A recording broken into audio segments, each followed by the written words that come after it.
Sir, आप ये मैसी विधानसभा क्षेत्र से खड़े हुए हैं, शुभ नाम आपका क्या, और आप ये बताइए कि आप समाजवादी में थे, आप इसमें क्यों आ गए, क्या ऐसी परेशानी हुई और किस बातों से आप दुखी होकर आप इसमें आपने वो छोड़ के आप इसमें आए? देखिए, मैं डॉक्टर राजेश तिवारी कांग्रेस का 285 विधानसभा मैसी से प्रत्याशी हूं और चुनाव लड़ रहा हूं। इसके पहले बात सही है कि मैं समाजवादी पार्टी में था, लेकिन समाजवादी पार्टी, आज की समाजवादी पार्टी डॉक्टर लोहिया जनेश्वर मिश्रा के पद चिन्हों पर नहीं चल के, बल्कि चंद चाटुकार हैं जो आदरणीय अखिलेश यादव जी को अपना एडवाइस करते हैं और उसी के अकॉर्डिंग आदरणीय राष्ट्रीय अध्यक्ष जी का फैसला होता है।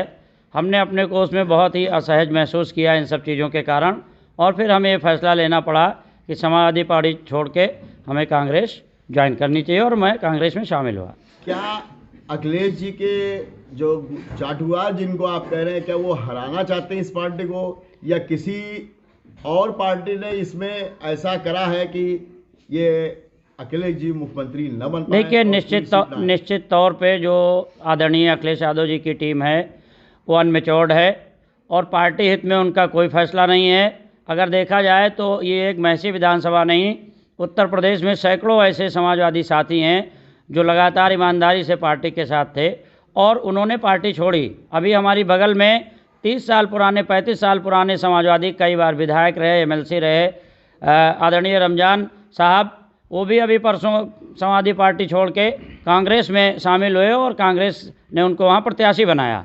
वो भी याद थे। कोई एक ये डॉक्टर राजेश तिवारी का दर्द नहीं है, सैकड़ों डॉक्टर राजेश तिवारी पूरे उत्तर प्रदेश में अपने को बहुत आहत महसूस किए हैं।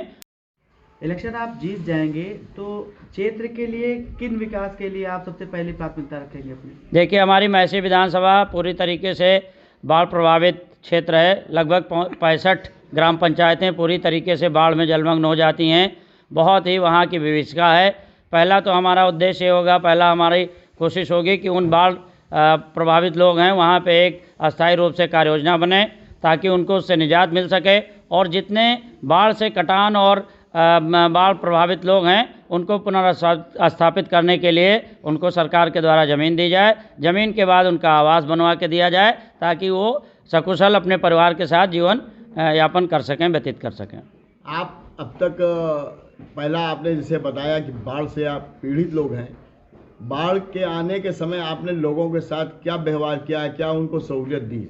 बाढ़ के समय हमारी पूरी टीम और हम लगातार दिन रात क्षेत्र ही में रहते हैं और जाके लोगों को सहायता, चाहे वो खाद्यान्न की सहायता हो, चाहे अन्य तमाम तरीके की सहायता है, उनको जो मदद की ज़रूरत होती है, जितने भी पीड़ित और प्रभावित लोग हैं, हम लगातार विगत 10 साल से जब भी बाढ़ आती है तो पूरा 2 महीने का मूवमेंट मेरा विधानसभा क्षेत्र के बाढ़ प्रभावित क्षेत्रों में ही रहता है और पूरी टीम के साथ पूरी मदद करते हैं हम लोग। आप विधायक हो जाएंगे तो क्या बहराइच में भी आप कुछ ऐसा करेंगे जो गैस का और बिजली का हाफ प्रियंका जी ने कहा है, क्या वो सब चीज़ें लागू होगी? निश्चित तौर पे लागू होगी। बहराइच ही नहीं, पूरे उत्तर प्रदेश में जो हमारे कांग्रेस पार्टी का संकल्प पत्र है, जिसको मैनिफेस्टो कहते हैं, आदरणीय प्रियंका जी ने जिस तरीके से उसमें संपूर्ण उत्तर प्रदेश के समस्त किसानों का पूरा कर्जा माफ़ करने की बात कही है, जो हमारी छात्राएं हैं उनको लैपटॉप और स्कूटी देने की बात कही है, किसानों के लिए जो उनका धान है, गेहूं है 2500 रुपये कुंटल,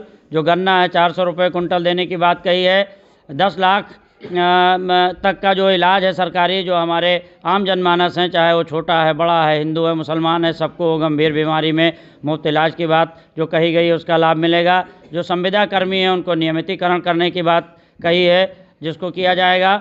और देखा जाए तो जिस तरीके से बिजली के बिल विगत सरकारों ने 2.5 गुना 3 गुना बढ़ा दिए, उसमें जितना भी बिल आएगा उसका हाफ सरकार माफ़ करेगी, आधा जमा करना होगा हर व्यक्ति को, और जो कोरोना काल का चाहे वो कमर्शियल कनेक्शन रहा है चाहे डोमेस्टिक रहा है, वो पूरी तरीके से माफ़ करने का काम कांग्रेस पार्टी करेगी। किसान आपके साथ में है या निश्चित तौर पे है, क्योंकि अगर देखा जाए तो उत्तर प्रदेश नहीं पूरे देश में सबसे ज़्यादा अगर किसी वर्ग की दुर्दशा हुई है तो किसानों की हुई।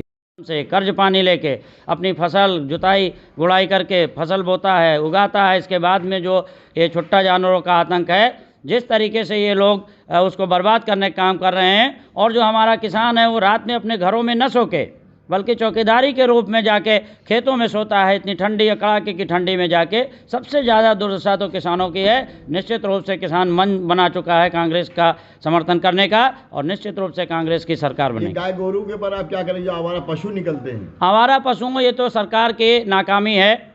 जैसे सरकार का नैतिक दायित्व है, अगर समाज में कोई विसंगति है, कोई ऐसी समस्या है जो आम समस्या हो, उसको समाधान करने का नैतिक कोई भी सरकार हो। योगी जी ने कहा है कि लोगों की गर्मी निकाल देंगे। योगी जी अति उत्साह में हैं, और हम तो यही कहेंगे कि उनका बहुत ही गैर जिम्मेदाराना बयान है। उत्तर प्रदेश के इतने बड़े पद पर रहते हुए जिस तरीके से वो कहते हैं ठोक दो, गर्मी शांत कर देंगे, ये सब शब्दें उनको शोभा नहीं देती हैं।